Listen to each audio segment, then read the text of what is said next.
Today I'm going to show you how to close more deals by trying to close fewer of them using takeaway selling. And this is the exact same skill I've used to close more than 22 million in sales online. Most salespeople today try to push people to buy by selling harder. They keep challenging the prospect, they use artificial urgency, scarcity, and they literally ask for the sale over and over. But this is why most people do not buy. What professional salespeople do is they take the deal off the table. They walk away, they remove every reason the prospect has to say yes, and they say no first. And they watch the prospect running back to take the offer. And this is what we call takeaway selling. It works because it takes advantage of one hidden thing modern buyers have. The moment they feel that you need the deal more than they do, they say no. And takeaway selling isn't about trying to close every single buyer. It's more about getting the prospect to sell themselves, saying yes, building intense buying desire, and then taking the sale away from them. So I'm going to show you 5 different moves you can do throughout the sales conversation in different stages on how to deploy takeaway selling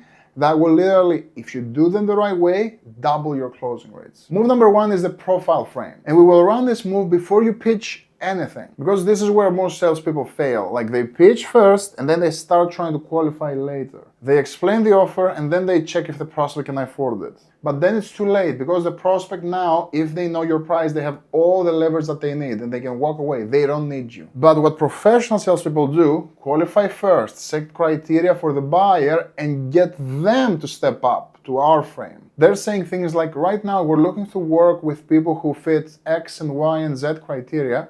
I don't know if you fit that profile. This does 3 different things at once. It signals that you're selective, it triggers the right fit prospects to feel right where they belong, and it gives not qualified prospects the way out, immediately disqualifying them so you're not wasting your time. So let's look at an example. I'm running a 48-hour silent retreat this weekend. 2 men, no phones, total silence, and I thought you might be a good fit. Dude, that sounds a little strange. Yeah, and to be fully transparent, I'm only looking for guys who are okay with near nudity, okay with being in the jungle, and only post-event communication. So you're probably not a fit. Near nudity? It's just a leaf.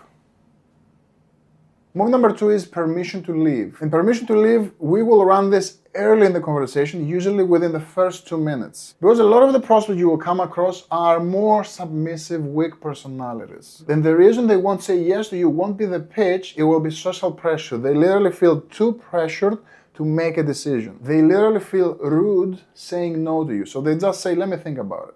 And the fix is to, early in the conversation, remove the social pressure completely. You can literally say, if at any point you want to exit this conversation, that's totally fine. You won't break my heart. And what happens next is the test, because the prospects will feel relief. They will feel zero neediness coming from you. But the real prospects will double down. They will fight for the sale. They will give you reasons why they need to stay and they don't want to leave. They're serious about this. Either way, within 10 seconds, you will have the prospect self-select if they want to continue the conversation or leave and disqualify them. Let's look at the live example. This Saturday at sunrise, we'll go back to the Starbucks that we met. We will renew our friendship vows, matching robes. Friendship vows? Yeah, and just so we're clear, if you feel any type of pressure, we can end this conversation and I can renew my friendship vows with another friend. There's no pressure. I wasn't trying to leave the conversation. I just think the robes and the vows are a little weird. Okay, so there is a chance. Move 3 is the indifference. The indifference is a state that we run throughout the conversation. It's not just a line, it's a full stance that we have. Because every prospect throughout your conversation, no matter what you're saying, they're scanning for one and one thing only. Do you need this more than they do? Do you want the sale? Do you need the sale? Do you need them to buy more than they want to buy? If they notice that you do need it more than them, they lean away. If they notice that you don't, they lean in. And the reality is most salespeople radiate neediness without ever realizing it. How they ask questions, how they handle objections, their excitement, their smiles, them being more excited than the prospect. And you will notice this because the moment the salesperson gets excited, the prospect will pull back. The indifference is the complete opposite. You sit calmly through objection handling. You don't make it a big deal. You don't argue, you don't oversell, you just chill, you diffuse, disarm resistance, and you just say your lines. Let's look at how it looks like in real time. Starting Monday, I want a good morning Pookie text from you daily for the next 6 months. Dude, what? Well, okay, no worries. I'll have many options. I'll find someone else who can do it. Well, no. Who else are you going to text? I haven't decided yet. Well, then what was the phrase you wanted me to send you? Move number 4 is the slow yes. We will run the slow yes at the moment of the decision. The decision stage is a very fragile moment. And the worst thing that salespeople do here is they try to rush the sale, rush to the credit card details, rush to the form. Try to apply urgency by saying, I'll give you these many bonuses, or the spots will go away tomorrow, or we're running this on a timer. But instead, you will notice that magic happens when you try to delay their decision and say things like, no rush. Are you sure you're ready to move forward? And you push away at that decision. And this works like magic for 3 specific reasons. Because it filters the impulse from real commitment. So you're pushing away the impulse buyers, but you get them to want it so much more. And second, it builds more trust than any sales script ever will. Because you're giving out the energy of, I really don't need this. And number 3, it gives the prospect ownership of the decision. So if they know that it's their decision, you eliminate any buyer's remorse. There's only one catch to this. The slow yes only works if you have found the real problems and you have established real value with the right solutions. Then you can take it easy and apply zero pressure toward the sale. Here's how it looks like. So I want you to promise that you're gonna legally name your firstborn Chris, and I've already started the paperwork. That's why we don't have to decide today. You have 48 hours. If you wake up Sunday and you're in, we're in. Otherwise, I'll go to Mike.